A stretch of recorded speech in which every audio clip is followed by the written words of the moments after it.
না রে, তা হয় না। আমি পারবো না রে এটা। আমি আমার বাবা মাকে কষ্ট দিতে পারবো না। বাবা মাকে কষ্ট দিতে পারবি না, ভালোবাসার মানুষকে ছাড়া থাকতে পারবি না, পারবি সব সহ্য করতে। ওই দেখ, বর এসে গেছে, তুই যা অবিকে গিয়ে বলে দে সব, যে তুই শুভ্রকে ভালোবাসিস, বিয়ে করলে শুভ্রকেই করবি। না, আমি পারবো না। আমি কষ্টকে ভালোবেসে নিয়েছি। তুই যা, ওইদিকে গিয়ে দেখ সব ঠিকঠাক চলছে কিনা। তোকে আর বলে লাভ নেই আমার, তুই কখনোই বুঝবি না। বর এসে গেছে, সব তোড়জোড় শুরু হয়ে গেছে। কিছুক্ষণ পরে কাজী খাতা হাতে এলো আমার সিগনেচার নিতে। কি নিয়ম একটা, সিগনেচার করলে বিয়ে। আবার একটা সিগনেচারই সব মুক্তি হয়ে যায়। হাত দুটি অবশ হয়ে আসছে সিগনেচার করার সময়, কলম চলছেই না। কাপা কাপা হাতে লিখে দিলাম। হাত থেকে আর পানি পড়ছে না, সব পানি তো শুকিয়ে গেছে। এখন থেকে আমি মিসেস অভি। এতক্ষণে হয়তো রাত্রির সাথে ওনার বিয়েটাও হয়ে গেছে। ইসলামিক সব নিয়ম কানুন পালন করে বিয়েটা হয়ে গেল। কাজী চলে গেলে বাবা এলেন আমার রুমে। থাক থাক, তোকে আর উঠতে হবে না। বাবাকে জড়িয়ে ধরে কান্না করে দিলাম। একটু পরেই চলে যাব পরের ঘরে। এখান থেকে সোজা বরের গ্রামের বাড়িতে নিয়ে যাওয়া হবে নাকি আমায়? বাবা মা, এই বাড়ি ঘর সবকিছু ছেড়ে চলে যেতে হবে আমায়। একেবারে নয়, মাঝে মাঝে আসবো হয়তো বাবা মাকে দেখতে। আজকের পরে হয়তো আমার ভালোবাসাটুকু সবাই বর্ষাকে দিয়ে দেবে। এখন থেকে এ বাড়িতে বর্ষার রাজত্ব। খুব মিস করব মায়ের বকুনিটাকে, মিস করব বোনের সাথে খুনসুটি করাকে, মিস করব বাবার আদরটাকে। আচ্ছা, সবসময় মেয়েদেরকে কেন এত ত্যাগ করতে হয়? মেয়ে মানেই কি বঞ্চিত? মেয়ে মানেই কি বড় হলে বাবা মাকে ছেড়ে, মূলকে ছেড়ে অচেনা একজনের হাত ধরে চলে যাওয়া? আমি এটা বুঝি না, সব সময় কেন মেয়েদেরকেই যেতে হবে? উল্টো হতে পারে না? মানে ঘর জামাই আর কি। বুকটা ফেটে যাচ্ছে আমার কষ্টে, এক বাবা মাকে ছেড়ে যাওয়ায়। অপরদিকে ভালোবাসার মানুষটাকে অন্য কারোর হয়ে যাওয়াটাকে নিজের চোখের সামনে দেখা। কান্দিস না রে মা, দেখিস সব কিছু ঠিক হয়ে যাবে। জানিস মা, আজ আমার তোকে নিয়ে খুব গর্ব হচ্ছে, চিৎকার করে বলতে ইচ্ছে করছে। ধন্যি মেয়ে তুই, ধন্যি বাবার সন্তান, যে বাবা মায়ের খুশির জন্য নিজের ভালোবাসাকে বিসর্জন দেয়। তোর মতো মেয়ে যেন প্রতিটা ঘরে ঘরে জন্মে। ঋতুর বাবা বিদায়ের সময় বলছিল, সব নিয়ম কানুন শেষ করে বিদায় নিয়ে রওনা হলো বরের বাড়ির উদ্দেশ্যে। মা বাবা সবাই কান্না করছিল। বর্ষা কান্না করছে আর বলছে, আপু তুই প্লিজ যাস না, আমি আর কখনো তোকে জ্বালাবো না রে। আমি তোর সব কথা শুনবো, তাও তুই চলে যাস না। আমি কার সাথে খেলবো বল? হইটুকু পিচ্ছি কি বলে? আমি তো ওকে ছাড়া থাকতে পারবো না। আমার কলিজার টুকরা বোন। রাগ হলে মারি বকা দিই, কিন্তু পরে ঠিকই কান্না করতাম পাগলিটার জন্য। দেখতে দেখতে চলে এলাম বরের বাড়িতে। গ্রামের মাঝে 2 তলা বিশিষ্ট একটি বাড়ি, চারপাশে বাগান, সাইডে বিশাল একটা ঘাট বাঁধানো পুকুর। দেখতে অনেকটা আমার কল্পনায় আঁকা বাড়ির মতো। আগে স্বপ্ন দেখতাম গ্রামের মাঝে এমন একটা বাড়ি থাকবে আমার। পুকুর পাড়ে জ্যোৎস্না রাতে বরের কাঁধে মাথা রেখে জ্যোৎস্না বিলাস করব। সব স্বপ্ন সত্যি হলেও যাকে নিয়ে সব চাওয়া সেই তো পাশে নেই। সব নিয়ম কানুন আনুষ্ঠানিকতা শেষ করে বাসর ঘরে বসিয়ে রেখে গেছে আমায়। গোলাপের পাপড়ির পুরো বিছানা জুড়ে সাদা আর রজনীগন্ধা ফুলে চারদিকে লাগানো, ঠিক যেমনটা আমার ইচ্ছে ছিল। তবে এখন এসব দেখে আমার দম বন্ধ হয়ে আসছে। মনে হচ্ছে অক্সিজেনের অভাবে আমি এক্ষুনি মারা যাব। খুব কষ্ট হচ্ছে আমার। একটু পরেই হয়তো উনি চলে আসবে, এসে হয়তো আমার কাছে তার অধিকার চাইবে, কিন্তু আমি কি করব? আমি তো কখনোই তাকে আমার স্বামী হিসেবে মেনে নিতে পারবো না, কারণ আমার মন জুড়ে যে শুধুই শুভ্রের বসবাস। সেখানে যে শুভ্রবিহীন শ্যাওলা জমে যাবে, হবে না কোনো ভালোবাসার চাষ। জোর করে হয়তো উনি আমায় ভোগ করতে পারবে, কিন্তু এই মনের পর্দা ভেদ করে কখনোই ঢুকতে পারবে না। কিছুক্ষণ পরে রুমটায় আমার দম বন্ধ হয়ে আসছিল, তাই একটু বেলকনিতে গিয়ে বসেছিলাম। রাতের আকাশটা দেখছিলাম। দরজা খোলার আওয়াজ হলো, হয়তো উনি এসে গেছে। বিয়েটা তো ঋতুর উপর জেদ করেই করেছিলাম, কিন্তু আদৌ কখনো কি পারবো ঋতুর জায়গায় অন্য কাউকে কল্পনা করতে? আমার হৃদয় জুড়ে যে শুধু ওই হার্টলেস সেলফিশটার নাম লেখা, যে কিনা আমাকে বুঝলই না কখনো। আমার ভালোবাসাটা অনিচ্ছা সত্ত্বেও আমাকে বাসর ঘরে যেতে হবে। রুমে ঢুকে দেখলাম রাত্রি নেই। রুমের আনাচে কানাচে সব জায়গায় খুঁজে না পেয়ে ব্যালকনিতে গিয়ে দেখেও দাঁড়িয়ে আছে।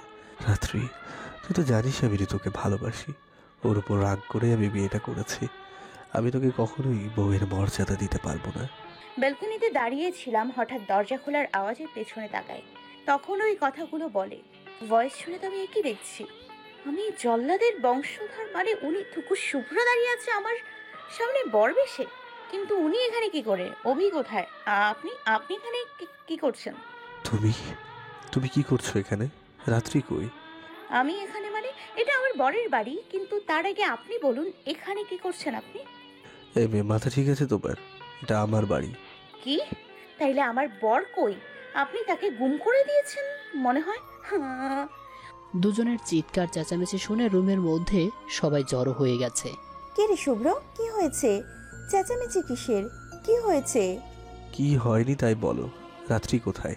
আর ও এখানে কি করছে? ওর তো আজ শ্বশুর বাড়িতে থাকার কথা। রাত্রি তো রাত্রি শ্বশুর বাড়িতে চলে গেছে, আর ঋতুও ঋতু শ্বশুর বাড়িতে। কি বলছো মা তুমি এসব? কিছুই তো বুঝতে পারছি না। সব ঋতুর মাথার উপর দিয়ে চলে যাচ্ছে। তবে এটা ভেবে খুশি লাগছে যে অবশেষে ওর জল্লাদ অ্যাকাউন্টিং টিচারকেই হাজবেন্ড হিসাবে পেল। অন্য কারোর সাথে আর বিয়ে হয়নি। খুশিতে তো লুঙ্গি ডান্স দিতে ইচ্ছা করছে, কিন্তু সামনে তো মুরব্বীরা সবাই আছে, কি ভাববে তাই আর দেয়া হলো না। কিন্তু একটা জিনিস মাথায় আসছে না, এত কিছু কি করে হলো? ওয়েট, আমি তোমাদের পুরো ব্যাপারটা ক্লিয়ার করে বুঝিয়ে দিচ্ছি। নূপুর ঋতুকে অনেকবার বলেছে ওর বাবা মা অভিকে জানাতে যে ওর এই বিয়েতে কোনো মত নেই, ও তোকে ভালোবাসে।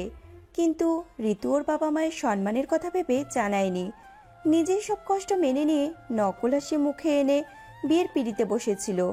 চোখের সামনে নিজের বেস্টর কষ্ট সহ্য হচ্ছিল না, তাই ঋতুর ওয়াদা ভুলে নূপু অভিকে সবটা জানায় তোরা দুইজন দুইজনকে কতটা ভালোবাসিস। ঋতুর ডায়েরিটাও অভিকে দিলে ও ঋতুর বাবা মাকে সবটা জানায়, কারণ অভি জানতো ঋতুর সাথে ওর বিয়েটা হলে 4টে জীবন তিলে তিলে নষ্ট হতো, কখনোই ঋতুর মনে জায়গা করে নিতে পারতো না। অভি ঋতুর বাবা মাকে সব বুঝিয়ে রাজি করায়। তোরা হয়তো দুইজনেই কেউই কবুল বলার সময় নাম শুনিসনি, তাই বিষয়টাও বুঝতে পারিসনি। আর তোদের দুজনকে সারপ্রাইজ দেওয়ার জন্যই এইভাবে গ্রামে আনার নাটক করা হলো। সবই তো বললাম, কিন্তু রাত্রি? রাত্রি ও রাফি নামের একজনকে ভালোবাসতো। তোর আঙ্কেল আন্টি রাফির বাবা মায়ের সাথে কথা বলে ওদের দুজনের বিয়ে দিয়ে দিয়েছে। আর অভি কোথায়? অভি আজকে রাত 10টার ফ্লাইটে অস্ট্রেলিয়া চলে যাচ্ছে, আর যাওয়ার সময় এই চিঠিটা ঋতুকে দিয়ে গেছে। কাপা কাপা হাতে চিঠিটা নিলাম। জানো মায়াপুরী, আমি জানি তুমি এখন আমার লেখা চিঠিটা পড়ছো, কিন্তু জানো কি মায়াপুরী, তুমি যখন এই চিঠিটা হাতে পাবে তখন আমি তোমার থেকে মাইলকে মাইল, যোজন যোজন দূরে। জানো মায়াপুরী, তোমার সাথে চলতে ফিরতে কখন যে তোমার পাগলামিগুলোর প্রেমে পড়ে গেছি নিজেও জানি না। তুমি যখন খিলখিলিয়ে হেসে ওঠো তখন আমি মন্ত্রমুগ্ধর মতো চেয়ে থাকতাম। মনে হতো নিজের জীবনের বিনিময় হলেও সারাটা জীবন এই হাসিটা ধরে রাখবো, কখনো কোনো কালো ছায়া পড়তে দিব না তোমার গায়ে। কিন্তু বুঝতে পারিনি নিজেই তোমার জীবনে একটা কালো ছায়া হব। কি কপাল আমার! ভেবেছিলাম একবারে সবাই রাজি করিয়ে তোমায় আমার মনের কথা, আমার হৃদয় রাজ্যে তোমায় নিয়ে কল্পনার জগতে কল্পরাণী বানাবো। তাই সেদিন তোমার কাছে যখন ছুটে যাচ্ছিলাম ঠিক তখনই একটা ব্রেক ফেল হওয়া কার এসে ধাক্কা দিয়ে চলে যায় তোমায়। জানো মায়াপুরী, সেদিন হয়তো শারীরিকভাবে আহত তুমি হয়েছিলে, কিন্তু আমার যেন মনে হচ্ছিল পৃথিবীতে আমার অক্সিজেনটাই শূন্য হয়ে গেছে। মনে হচ্ছিল আমার কলিজাটা কেউ জোর করে টেনে হিঁচড়ে নিয়ে যাচ্ছে আমার থেকে। পাগলের মতো ছুটে গিয়েছিলাম তোমার কাছে। মনে হচ্ছিল কেউ ছুরি দিয়ে আমার বুকটাকে ক্ষতবিক্ষত করছিল। সারা হাসপাতাল লোকজন কান্না করছিল আমার কান্না দেখে। এরপরে তুমি সুস্থ হলে তোমার বাবা মা আমার কথা জানাই তোমাকে, আমাদের বিয়ের কথা চলছিল সেটা জানাই। তুমি তখন হ্যাঁ বলেছিলে। আমি ভেবে নিয়েছিলাম তুমিও আমায় ভালোবাসো। আর পরে আমাদের বিয়ের ডেট ফিক্সড করে বাসা থেকে, কিন্তু বিয়ের ডেট যতই এগিয়ে আসছিল তুমি ততই যেন পাল্টে যাচ্ছিলে। সবসময় কেমন যেন উদাস মনে বসে থাকতে। মনে হতো যেন সমস্ত রাজ্যের চিন্তা তোমার মধ্যে, কিছু জিজ্ঞেস করলে এড়িয়ে যেতে। আমার মনে হতো তুমি কিছু লুকাচ্ছ, ভেতরে ভেতরে কোনো কিছু নিয়ে তিলে তিলে কষ্ট পাচ্ছ, কিন্তু কাউকে বলতে পারছো না। সেদিন শপিং মলে শুভ্র যখন ওই মেয়েটিকে জড়িয়ে ধরেছিল তখন আমি দেখেছি তোমার চোখের পানি, কিছু হারানোর বেদনা। সেদিন তুমিও হারিয়ে গেছো। আমি সেদিন স্পষ্ট তোমার চোখে শুভ্রর জন্য ভালোবাসাকে দেখেছি। মায়াপুরী, তোমার বোকারামকে সেলফিশ মনে হয়? একবার বলেই দেখতে। আমি তো চেয়েছিলাম তুমি সুখী হও, হোক না সেটা অন্যের কাছে। তোমায় আমি এভাবে চোখের সামনে কষ্ট পেতে দেখতে পারছিলাম না। তোমার ফ্রেন্ড নূপুরকে বললে ও বলতে চায় না। পরে অনেক রিকোয়েস্টের পর জানাই তুমি শুভ্রকে ভালোবাসো, আর শুভ্র তোমাকে। তোমার উপর রাগ করে শুভ্র অন্য কাউকে বিয়ের সিদ্ধান্ত নেয়। মায়াপরী, ভালোবাসলেই যে তাকে পেতে হবে এমন তো নয়, দূর থেকেও ভালোবাসা যায়। আমি না হয় দূর থেকেই আমার মায়াপরীকে ভালোবাসবো। মায়াপরী, তুমি আমার কথা শুনে কাঁদছো? তুমি তো জানোই আমি বোকা, কি বলে ফেলি। কষ্ট পেলে ক্ষমা করে দিও। মায়াপরী, ও মায়াপরী, একটা কথা রাখবে প্লিজ? একটা বার তোমার ওই মুখে বোকারাম বলে ডাকবা, খুব শুনতে ইচ্ছা করছে। আমি কোনো মহৎ ব্যক্তি নই, চোখের সামনে তোমায় অন্য কারো পাশে সহ্য করব, হয়তো তখন স্বার্থপর হয়ে কিছু করে ফেলতাম। তাই তোমার থেকে অনেক দূরে চলে এসেছি। শুভ্র অনেক ভালো ছেলে, তোমায় অনেক ভালোবাসে, রানী করে রাখবে তোমায়। ওকে কখনো কষ্ট দিও না মায়াপরী। ভালোবাসা হারানোর যন্ত্র খুব কঠিন গো। তোমাদের নতুন জীবনের জন্য অনেক শুভেচ্ছা আর ভালোবাসা রইল। ভালো থেকো হিতি, তোমার বোকারাম। চিঠিটা ঋতু পড়ছিল, এতক্ষণ আর চোখ বেয়ে পানি পড়ে গাল ভিজে যাচ্ছিল। মানুষটা আমায় এত ভালোবাসে, আমার সুখের জন্য নিজের ভালোবাসাটাকে স্যাক্রিফাইস করে দিল। ভালোবাসার অপর নাম ত্যাগ। খুব কষ্ট হচ্ছে অভি ভাইয়ার জন্য। মানুষটা আমায় সারা জীবন নিঃস্বার্থভাবে ভালোবেসে গেছে, আর আমি বুঝতেই পারিনি। সকালবেলা গোসল করে আয়নার সামনে দাঁড়িয়ে চুল আঁচড়াচ্ছিলাম। যদিও এত সকালে ঘুম থেকে ওঠার অভ্যাস আমার কোনো কালেই ছিল না, কিন্তু এখন আমি পরের বাড়িতে এসেছি। বিয়ের আগের সেই নবাবী স্বভাবগুলো পাল্টাতে হবে। আমি এখন কারোর বউ, কারোর বৌমা, কারোর ভাবি। আমার এখন অনেক দায়িত্ব। মানুষ একদিনেই তার অভ্যাসগুলোকে পরিবর্তন করতে পারে না, আস্তে আস্তে সময়ের সাথে নিজেকে মানিয়ে নিতে হয়। ঘুমিয়েছিলাম, হঠাৎ মুখে পানি ছিটাই ঘুমটা ভেঙে গেল। চোখ খুলে দেখলাম ঋতু গোসল করে এসে আয়নার সামনে দাঁড়িয়ে চুল আঁচড়াচ্ছে। চুল দিয়ে টপ টপ করে পানি চুইয়ে পড়ছে। সবে গোসল করেছে দেখেই বোঝা যাচ্ছে। নীল শাড়িতে, হাতে কাছে চুড়ি বাঁধছে ফিনিছিনি, যার আওয়াজে এক মাদকতা আছে। চোখে মোটা করে কাজল দেওয়া, দেখতে যেন স্বর্গীয় পরি থেকে কোনো অংশে কম না। ভেজা চুলের পানি পিঠে ভিজে যাচ্ছে। আস্তে আস্তে ওর কাছে গিয়ে ওর চুলে নাক ডুবিয়ে দিলাম। চুল দিয়ে এক মাতাল করা ঘ্রাণ বের হচ্ছে, চুলের ঘ্রাণে মাতাল করে দিচ্ছে, একদম নেশা লেগে যাচ্ছে। গোসল করে ড্রেসিং টেবিলের সামনে বসে চুল আঁচড়াচ্ছিলাম। হঠাৎ ঘাড়ে কারোর হাতে ছোঁয়া পেলাম। স্পর্শটা চিনতে ভুল হয়নি, এটা আমার জল্লাদ ডেভিল বরটারই ছোঁয়া। আমি যেন ঠান্ডায় জমে যাচ্ছি। চুলে নাক ডুবিয়ে ঘাড়ে মুখে নাক ডোবালাম। আস্তে করে ঋতুকে আমার দিকে ঘুরিয়ে ঘাড়ে গলায় চুমুতে ভরিয়ে দিচ্ছিলাম। আমি যেন একটা ঘোরের মাঝে হারিয়ে গেছি, কি যে করছি নিজেও জানি না। পাল্লা দিয়ে হার্টবিট যেন দৌড়াচ্ছে। ঋতু খামচি দিয়ে আমার শার্ট আঁকড়ে ধরে রেখেছে। ওর খামচিতে শুভ্রের হাত দিয়ে যে রক্ত ঝরছে সেদিকে শুভ্রের কোনো খেয়াল নেই। ঋতুর খামচিতে যেন শুভ্রকে পাগল করে তুলছে। উন্মাদ হয়ে গেছে শুভ্র। আস্তে আস্তে ঠোঁট নিচে নেমে এলো। দুজনের 4 ঠোঁট এক করে দিয়েছে। দুজনেরই নিঃশ্বাস যেন ভারী হয়ে আসছে আস্তে আস্তে, দম বন্ধ হবার উপক্রম। হঠাৎ কি মনে হয়ে যেন শুভ্র ঋতুকে ধাক্কা দিয়ে ফেলে সোজা বাথরুমে চলে গেল। ঘটনাস্থলে ঋতু পুরাই থ। কি থেকে কি হয়ে গেল কিছুই বুঝছে না ঋতু। নিজেই তো এসে আবার কি হলো? হঠাৎ ধাক্কা দিয়ে ওইভাবে চলেই বা গেল কেন? এতক্ষণে যেন শুভ্র ঘোরের মাঝে ছিল। ঋতুর নেশায় ডুবেছিল ঋতুর ভালোবাসার অতল সাগরে। হঠাৎ চোখের সামনে নিজের ইগোটা ভেসে উঠল। ঋতুর অবহেলাগুলো চোখের সামনে কড়া নেড়ে জানান দিল। শুভ্রের কষ্টপূর্ণ দিন রাত প্রতিটি মুহূর্ত মনে করিয়ে দিল। না না, আমি এতক্ষণ কি করছিলাম এসব? আমি ওর কাছে কখনোই ধরা দেব না। আমি ওকে বোঝাতে চাই ইগনোর, অবহেলা জিনিসটা কি। আমি আমার কষ্টের প্রতিটা মুহূর্তকে ওকে দিয়ে উপলব্ধি করাতে চাই, কিন্তু আমি চাইলেও ওর সামনে নিজেকে কন্ট্রোল করতে পারবো না। আমি কেন? যত বড় পুরুষই হোক না কেন পারবে না, যত বড়ই বাঘ হোক না কেন। প্রতিটা পুরুষেরই বউয়ের কাছে ভেজা বেড়াল। আমি বা তার ব্যতিক্রম হব কেন? ওদের মধ্যে আল্লাহ তাআলা এক বিশেষ গুণ দিয়েছে। আমি জানি আমার এহেন ব্যবহারে তুমি অনেক কষ্ট পেয়েছো, তবে আমার কষ্টের কাছে এটা খুবই নগণ্য। ওনার এই ব্যবহারটা আমার খুব কষ্ট দিচ্ছে। অনেক কষ্টে নিজেকে সংযত রেখেছি। আমার কোনো দোষ তো দেখছি না। নিজে থেকে কাছে ডেকে নিল, আবার কেনই বা দূরে ছুঁড়ে ফেলে দিল? আমি কি পুতুল নাকি যে ছুঁড়ে ফেলে দেবে? চোখ দিয়ে নোনা পানি ঝরছে। চোখের পানি মুছে কাপড় ঠিক করে নিচে গেলাম। দেখি সবাই কি করছে। দেখলাম আন্টি কিচেনে। কে রে ঋতু, তুই এত সকালে উঠেছিস? আর কি দরকার, নিচে এলি কেন? উফ, আন্টি এত প্রশ্ন করো কেন? আগে কোনটার উত্তর দিব? কি বললি? আরে তোমার আবার কি হলো? হঠাৎ সাবানা থেকে রিনা খানের লুক নিলে কেন? আমি কিন্তু খুব ভয় পাচ্ছি। ভয় পাওয়াচ্ছি? দাঁড়া, এত কষ্ট করে বৌমা আনলাম কি আন্টি ডাক শোনার জন্য? মা বলবি, মা, বুঝলি? ও, এই ব্যাপার শাশুমা। তা শাশুমা, এই সকালবেলা তোমার শ্বশুর মশাইয়ের সাথে রোম্যান্স করা বাদ দিয়ে কিচেনে কি করছো?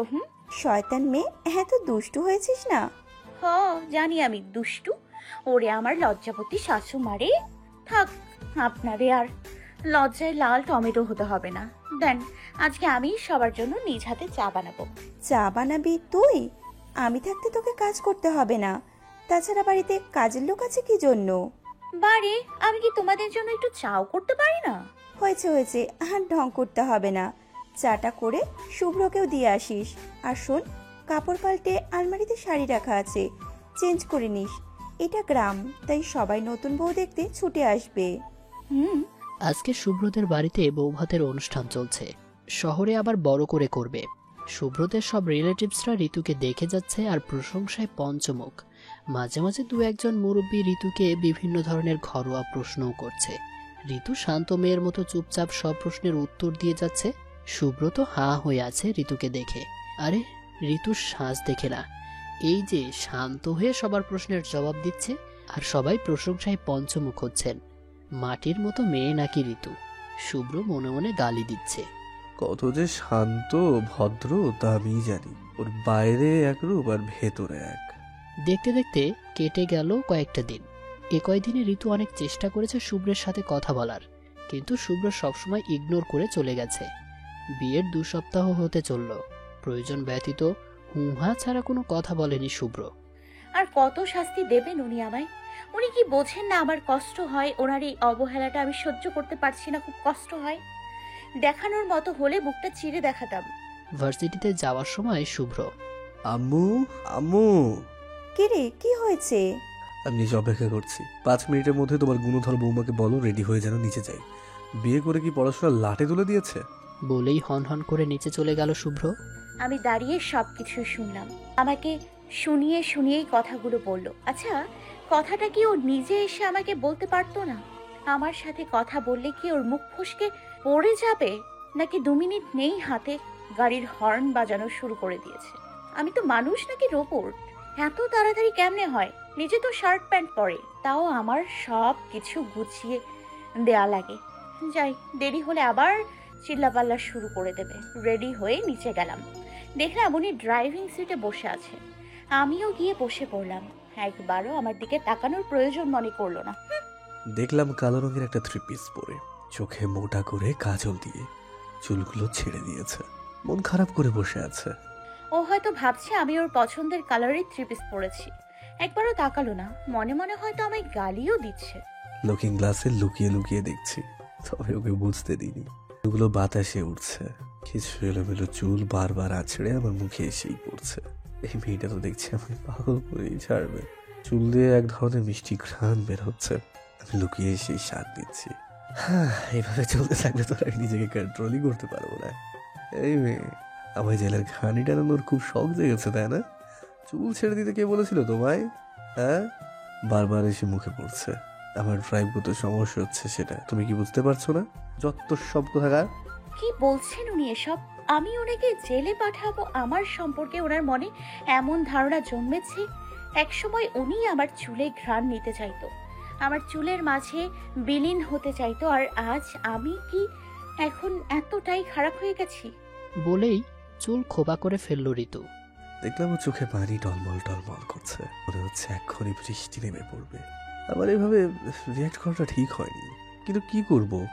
আমি সব সময় আমার ইগোটা যে চোখের সামনে এসে দাঁড়ায়। আমি আর পারছি না এইসব। না পারছি ওকে দূরে সরিয়ে দিতে, না পারছি আপন করে কাছে টেনে নিতে। মাঝখানে কোথাও একটা বাধা এসে যাচ্ছে। দেখতে দেখতে গাড়িটা ভার্সিটির গেট দিয়ে ভেতরে ঢুকে গেল। পার্কিং করে তুমি একাই চলে যাও ক্লাসে, আবার কাজ আছে, দেরি হবে যেতে বলেই অফিসের দিকে চলে গেল শুভ্র। আমায় দেখে নুপু, কণা, রাজু সবাই ছুটে এলো। ওদের সাথে কথা বলে জানতে পারলাম 2 তারিখ থেকে আমাদের প্রথম বর্ষের ফাইনাল এক্সাম। কথাটা শুনে মনে হলো আমার মাথায় যেন বাস পড়ল। রুটিন তুলে নিয়ে এসে পড়াশোনা শুরু করে দিলাম। ফেল করলে মান সম্মানের ব্যাপার, সবাই কি বলবে তখন? শুভ্র টিচারের বউ ফেল করছে, এ নিয়ে হাসাহাসি করবে। আমি চাই না আমার জন্য উনি কারোর কাছে হাসির পাত্র হোক। যে করেই হোক আমায় ফার্স্ট ক্লাস পেতেই হবে। দেখতে দেখতে পরীক্ষাগুলো শুরু হয়ে গেল। আমার সিট পড়েছে 3য় তলায় 102 নম্বর কক্ষে, আর সেই রুমে গার্ড পড়েছে শুভ্র আর নতুন একটা ম্যাডাম। প্রিপারেশন মোটামুটি ভালোই নিয়ে এসেছিল ঋতু, কিন্তু চোখের সামনে নিজের বরকে অন্য নারীর সাথে হাসাহাসি করা দেখে গা জ্বলে যাচ্ছে ঋতুর। পারে তো নীলা ম্যাডামকে কেটে কুচি কুচি করে ফেলে। লেখা বাদ দিয়ে এসব দেখছে আর লুচির মতো ফুলছে ঋতু। লজ্জা শরম নেই? বেলাজ মাইয়া, সৌরা গাছের পেতনি, শকশুটকি, কয়লা পেতনি। একটা মন চাচ্ছে উত্তির চুল কাইটটা ন্যাড়া করে ছেড়ে দেই। লজ্জা করে না অন্যের বরের সাথে এমন হো হো করে কেলাতে? আর শুভ্রকেও বলি হারি, কই আমার সাথে তো কখনো এমন করে হাসে না। তখন কি মুখটা সুপারগুলো দিয়ে আটকানো থাকে নাকি? শুভ্র এতক্ষণ খেয়াল করলো ঋতু লেখা বাদ দিয়ে রাগে ফুঁসছে। হঠাৎ ঋতুর রাগার কোনো কারণ খুঁজে পেল না শুভ্র। মেয়ে দাঁড়াও। জি জি জি স্যার, কিছু বলবেন? ওদের বিয়ের কথা শুধু নূপুর জানে, তাছাড়া কলেজের কেউ জানে না, তাই স্যার বলেই ডাকছে। কখন থেকে দেখছি লেখা বাদ দিয়ে বসে আছো, এটা কি বসে থাকা জায়গা? ঘড়ির কাঁটা কি তোমার জন্য থেমে থাকবে নাকি? Sorry sir. কোনো রকমে লিখে চলে এলো ঋতু। পুরো ভার্সিটি জুড়ে কলরব বইছে শুভ্র নীলাকে নিয়ে। শুভ্র আর নীলা দুজন ফ্রেন্ডস, দুজনেই ইউএসএ থেকে ডিগ্রি নিয়েছে, আর জবটাও একই ভার্সিটিতে। যেহেতু ফ্রেন্ড আর এখন কলিগ, তাই সবসময় ওরা হাসাহাসি একসাথে যাওয়া আসা করে। কিন্তু এটা সবাই নেগেটিভ ভেবে নিয়েছে, ধরে নিয়েছে ওদের মধ্যে কোনো রিলেশন চলছে। ঋতু তাই ভাবছে সবার মতো। বাহ, এর জন্যই এখন আমায় অবহেলা করে। পুরাতন প্রেমিকা ফিরে এসছে বলে কথা, এখন তো আর আমাকে প্রয়োজন নেই, এখন তো আমি পচে গিয়েছি। শুভ্রের সাথে কাটানো মোমেন্টগুলো মনে করছে আর কান্না করছে ঋতু। তাহলে এই সবই কি মিথ্যে ছিল? এজন্যই আমায় এত ইগনোর করে চলেও? আমাকে পুরো বিষয়টা ক্লিয়ার করে বললেই তো আমি ওদের পথ থেকে আলাদা হয়ে যেতাম। মুক্ত করে দিয়ে চলে যাব আমি তোমায় শুভ্র। ঋতু আগের থেকে অনেক পাল্টে গেছে। এখন আর আগের মতো হাসে খেলে না, আগের মতো শুভ্রের সাথে কথা বলার জন্য আগ বাড়িয়ে যায় না। শুভ্র ভাবছে, অনেক হয়েছে, আর না, আমাদের সম্পর্কে এর একটা নাম দেওয়া উচিত। এভাবে আমিও পারছি না ঋতুকে কষ্ট দিতে, অনেক কষ্ট দিয়ে ফেলেছি, আমায় ক্ষমা চেয়ে নিতে হবে, আপন করে নেব এবার। আর কখনোই কোনোভাবে কষ্ট দেব না আমি জান। খুব বেশি ভালোবাসি আমি তোমায়, খুব বেশি। যতটা বেশি ভালোবাসলে আর কাউকে বাসা যায় না। তোমায় কষ্ট দিয়ে যে আমি ভালো আছি তা না জান, সত্যি আমি তোমাকে ছাড়া ভালো নেই। খুব কষ্ট হয় তোমার চোখে পানি দেখলে, বুকের পাঁজর ভেঙে চুরমার হয়ে যায়। আগামীকালকে এক্সাম শেষ, আর আগামীকালকেই তোমার জন্য অনেক বড় একটা সারপ্রাইজ অপেক্ষা করছে। আজকে ফিনান্স পরীক্ষা, হিসাব বিজ্ঞান কিছুটা পারলেও এই ফিনান্স আমি পারি না। সূত্রগুলো কিছুতেই মনে রাখতে পারি না। প্রশ্নগুলোও খুব হার্ড হয়েছে, একটাও কমন পড়েনি। আমার সামনের সিটে বসছে একজন ক্লাসের ফার্স্ট বয়। ওর থেকে হেল্প চাইলে ওর নিজের খাতাটা ছেড়ে দিয়ে দেখাচ্ছে। আমি ওর সাথে গল্প করছি আর ম্যাথগুলো তুলছি। দুজন ভালোই হাসাহাসি করছে আর পরীক্ষা দিচ্ছে। আজকে গার্ড আছে লতিফ স্যার, উনি ঘুমাচ্ছেন বসে বসে আর সবাই নকল করায় ব্যস্ত। ছেলেটা ভালোই হাসাতে পারে। কিছু মুহূর্তের জন্য হলেও কষ্টটা ভুলে গিয়েছিল ঋতু। কিন্তু ওদের এই হাসাহাসি দূর থেকে একজন দেখেছে আর রাগে ফুঁসছে। রাগলে শুভ্রকে ভয়ঙ্কর দেখায়। রাগের নাক মুখ লাল হয়ে গেছে শুভ্রের। ওর মনে হচ্ছে এখন যদি থাঁড়িয়ে 2টা থাপ্পড় দিতে পারতো ঋতুকে, তাহলে গায়ের জ্বালা কিছুটা হলেও মিটত। কিসের এত হাসাহাসি ওর? এই ছেলে, এই ছেলে। স্যার। সোহান শুভ্রকে দেখে ভয়ে ঢোক গিলছে। ও শুভ্রের রাগ সম্পর্কে জানে। পরীক্ষা হলে কিসের গল্প? পরীক্ষা দিতে এসছো নাকি গল্প করতে? এত হাসাহাসি কিসের? Sorry sir. Get out from my classroom. Sir sorry, আর এমন ভুল হবে না আমার। No excuse. Get lost. Mrs Ritu, আপনি ভুলে যাবেন না এটা পরীক্ষার হল। গল্প করার প্রয়োজন হলে বেরিয়ে যেতে পারেন। হঠাৎ এমন রেগে আছে কেন কিছুই তো বুঝতেছি না। আমার সাথে কখন বা ভালো করে কথা বলেছে। আমি তো ভুলেই গিয়েছিলাম আমি তো আর ওনার নীলা নই। নীলা হওয়ার মতো কোনো যোগ্যতা কি আছে আবার? একটা প্যারা থেকে অন্তত মুক্তি পেলাম। পরীক্ষা শেষ করে বাসায় যাচ্ছিলাম, হঠাৎ উনি আমার সামনে এসে গাড়ি থামালেন। আমি দেখেও না দেখার ভান করে চলে যাচ্ছিলাম, আর উনি গাড়ির ভেতর থেকে হর্ন বাজিয়েই চলেছে। আমি তবুও থামছি না, ওনাকে পাশ কাটিয়ে চলে আসছিলাম। তখন উনি হ্যাচকা টান দিয়ে কোলে করে গাড়িতে নিয়ে বসালেন, আর আমি ওনার বুকে কিল ঘুষি যা পারছিলাম দিচ্ছিলাম, আর চিল্লাচিল্লি করছিলাম, ছাড়ুন ছাড়ুন আমায়, যেতে দিন, আমি একাই যেতে পারবো। উনি কোনো কথার জবাব না দিয়ে গাড়ি লক করে ফুল স্পিডে গাড়ি চালিয়ে বাসার সামনে এসে থামলেন। আমার হাত ছাড়ছেই না, খুব জোরে হাত চেপে রেখেছে। আমার হাতে খুব ব্যথা লাগছে, চোখে পানি টলমল করছে। বুঝতেছি না ওনার হঠাৎ এমন ব্যবহারের কারণ। এত রেগেই বা আছে কেন? গরুর মতো টানতে টানতে আমায় রুমে এনে ধাক্কা দিয়ে বিছানায় ফেলে দিল। এতক্ষণ শুভ্র চুপ ছিল, মুখ দিয়ে একটা কথাও বের হয়নি। মেজাজ এখন 360 ডিগ্রি ভোল্টেজে আছে। তোকে কতবার বলেছি কোনো ছেলের সাথে কথা বলবি না, তারপরেও কি? হ্যাঁ, কিসের এত হাসাহাসি অন্য পরপুরুষের সাথে তোর? ওই আমার সাথে তো কখনো ওইভাবে হেসে হেসে কথা বলিসনি। এই কয়টা লাগে তোর? হ্যাঁ, নাকি পরীক্ষা দিতে গিয়ে একটা পটি ফেলেছিস? খুব এক্সপার্ট তো তুই, লজ্জা করে না তোর? ভদ্র ঘরের বউ হয়ে এইসব নোংরামি করে বেড়াস? ঋতু এতক্ষণ সবকিছু মুখ বুজে শুনে যাচ্ছিল। শুভ্রের প্রতিটা কথাই যেন তীরের মতো ঋতুর বুকে গেঁথে যাচ্ছে। এটাই কি প্রাপ্য ছিল ওর কপালে? ভালোবাসার মানুষের মুখ থেকে এমন নিচু নোংরা নোংরা কথাই শোনা বাকি ছিল? ঋতুর যেন শুভ্রের কথা শুনে গা ঘিন ঘিন করছে। মনে হচ্ছে নিজের শরীরের চামড়া কেটে যদি লবণ লাগানো যেত তাহলে হয়তো কিছুটা গায়ের জ্বালাটা মিটত। কি বলছে কি শুভ্র এসব? সামান্য একটু দেখা দেখি করছে, তার জন্য এত নোংরা নোংরা কথা? ভদ্র ঘরের বউ বলেই তো এতদিন চুপ করে আছি, টু শব্দটিও করিনি। বিয়ের পর থেকে অবহেলা পেয়ে যাচ্ছি, তারপরেও এখানে মাটি কামড়ে পড়ে আছি। তার কারণ আমি আপনাকে ভালোবাসি। মানছি আমি অনেক কষ্ট দিয়েছিলাম আপনাকে, আমি পরিস্থিতির শিকার ছিলাম। মেয়ে হয়ে বাবা মাকে তো আর অসম্মানিত হতে তো আর দেখতে পারি না। অনেকবার ক্ষমাও চেয়েছি আমি আপনার কাছে, তাতে কোনো লাভ হয়নি, বরং দূর দূর করে তাড়িয়ে দিয়েছেন আমায়।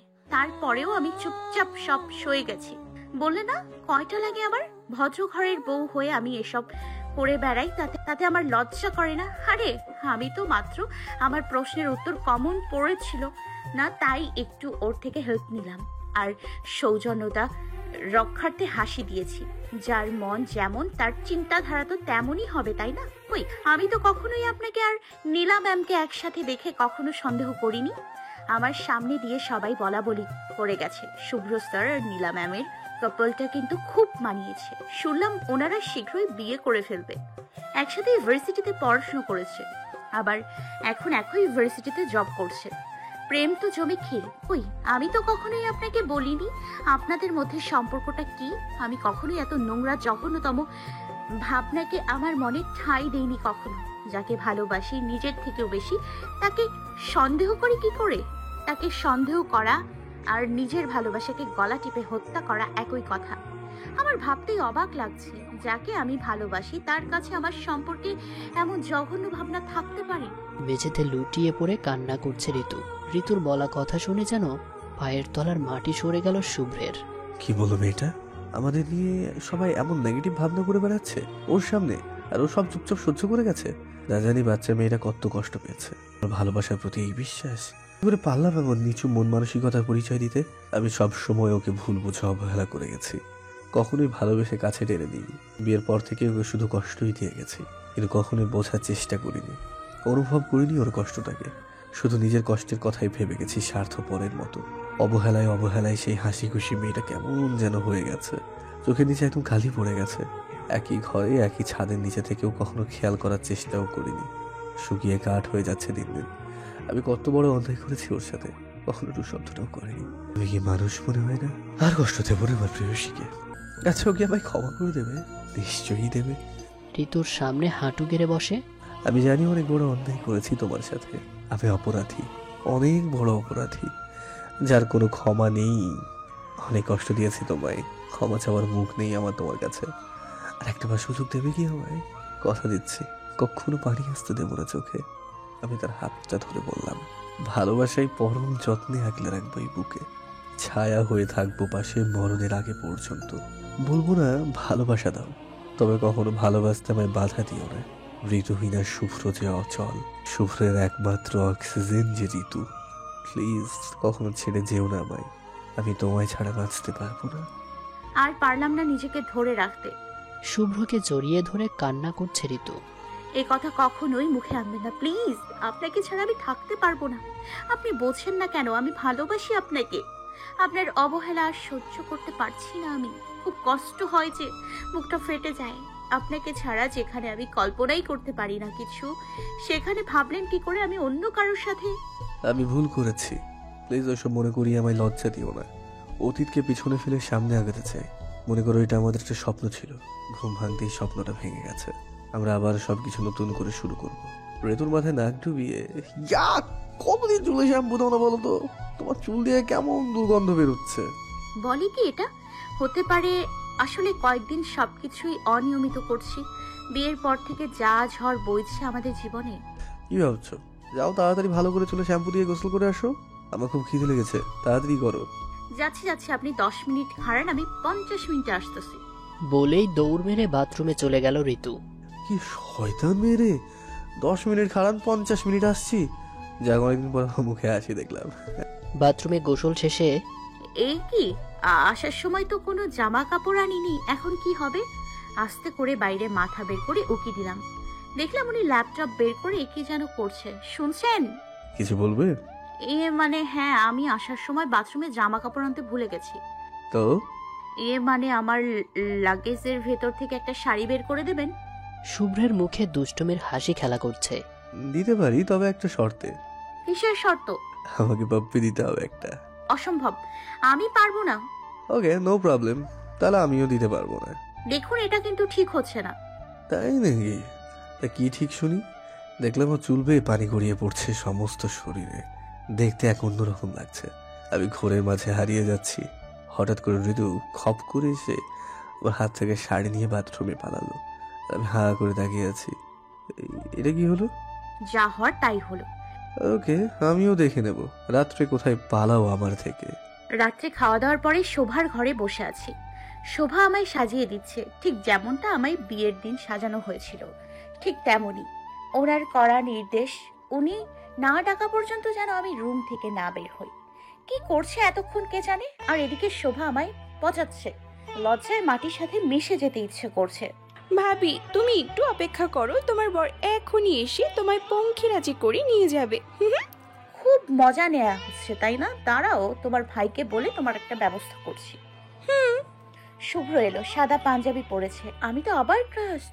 আমার খুব শখ ছিল আমার বর সাদা পাঞ্জাবি পরে আমায় নিতে আসবে। ঋতুকে দেখে আমি আবারও নতুন করে ওর প্রেমে পড়ে যাচ্ছি। মেয়েটা এত সুন্দর কেন কে জানে। আস্তে করে পাজাগোলা করে কোলে তুলে দিলাম। আর ঋতুকে চোখ বন্ধ করতে বললাম। রুমে এনে নামিয়ে দিলাম। এই ঋতু, এবার চোখ খোলো। চোখ খুলে দেখলাম সমস্ত রুম জুড়ে মোমবাতি লাগানো। দেখতে অসাধারণ লাগছে। আবার গোলাপ ফুলের পাপড়ি দিয়ে বিছানাও সাজিয়ে রাখছে। আল্লাহ, মাটি ফাঁক করো, আমি ঢুকে যাই। এত লজ্জা কই রাখমু? দেখলাম ও লজ্জায় লাল হয়ে যাচ্ছে। মেয়েটা এত কথায় কথায় লজ্জা পায় কেন, আমি তো সেটাই বুঝি না। লজ্জাবতী, আজ তোমার সব লজ্জা ভেঙে দেব। আমি ঋতুর কানে কানে বলতে লাগলাম। এই লোকটা এমন কেন খালি লজ্জা দেয়? আসো, আগে কেক কেটে নিই। কেক? কেক আবার কেন? আজ থেকে আমরা আবার নতুন করে সবকিছু শুরু করছি, তাই দিনটাকে স্মরণীয় করে রাখার জন্য সেলিব্রেট করতে চাই। রুমের মাঝখানে টি টেবিলের মাঝে কেক রাখা হয়েছে। কেক কেটে আমি ওনাকে খাইয়ে দিলাম, আর উনি আমার গালে মুখে মেখে দিল। আমি এইভাবে খেতে চাই। কিভাবে? এইভাবে। ঋতুর গালে মুখে লাগানো কেক চেটে চুটে খাচ্ছে শুভ্র। ইয়াম্মি। ঋতুকে কোলে তুলে বিছানার মাঝে শুইয়ে দিল শুভ্র। আস্তে আস্তে গয়না খুলে দিচ্ছে এক হাত দিয়ে, অন্য হাত দিয়ে শাড়ি খুলছে। শুভ্র যেন আজ নিজের মাঝে নেই, ঘোরের মাঝে আছে। ঋতুর নেশায় ডুবে। আজ ঋতুকে নিজের করে পেতে চায়। আজ শুভ্রের অধিকারটা পেতে চায়, ভালোবাসায় ভরিয়ে দিতে চায়। চুলগুলো ছেড়ে দিয়ে গালে মুখে চুমুতে ভরিয়ে দিচ্ছে শুভ্র। ঋতুর সমস্ত শরীর জুড়ে শীতলতা বিরাজ করছে, হাত পা জমে ঠান্ডা হয়ে যাচ্ছে। আজ ঋতু যেন শুভ্রকে আপন করে পেতে চাইছে, শুভ্রের কাছে নিজেকে সম্পূর্ণরূপে সঁপে দিতে চাইছে। আজ নেই কোনো বাধা, নেই কোনো পিছুটান। ঋতু শুভ্রকে খামচি দিয়ে ধরছে, ঋতুর প্রতিটা খামচি যেন শুভ্রকে পাগল করে তুলছে। ঋতু বিছানার চাদর আঁকড়ে ধরে আছে, চোখ বুজে শুভ্রের ভালোবাসার স্বাদ নিচ্ছে। আস্তে আস্তে দুজন হারিয়ে যাচ্ছে ভালোবাসার অতল সাগরে, যে সাগরে ডুব দিলে আর কখনো উঠতে ইচ্ছে করবে না। আজ পূর্ণতা পেল শুভ্র ঋতুর ভালোবাসা। আজ ঋতু আপন করে পেল তার অ্যাকাউন্টিং টিচারকে। দোয়া করি সারা জীবন সুখে দুঃখে একসঙ্গে যেন থাকে দুজন, ওদের ভালোবাসার বন্ধন অটুট থাকুক আজীবন।